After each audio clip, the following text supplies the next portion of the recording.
ఇప్పటికే వీసా నిబంధనలను కఠినతరం చేసిన అమెరికా అధ్యక్షుడు డొనాల్డ్ ట్రంప్ తాజాగా మరో సంచలన నిర్ణయం తీసుకున్నట్లు తెలుస్తోంది.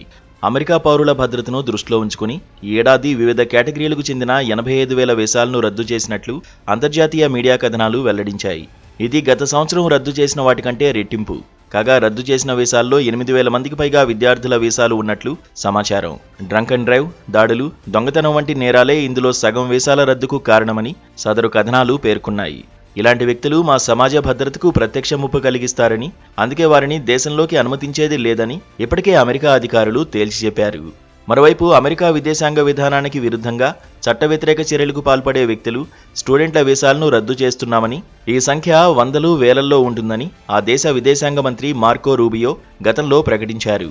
ఆయన ప్రకటనకు అనుగుణంగానే వేలాది వీసాలు రద్దు చేసినట్లు తెలుస్తోంది.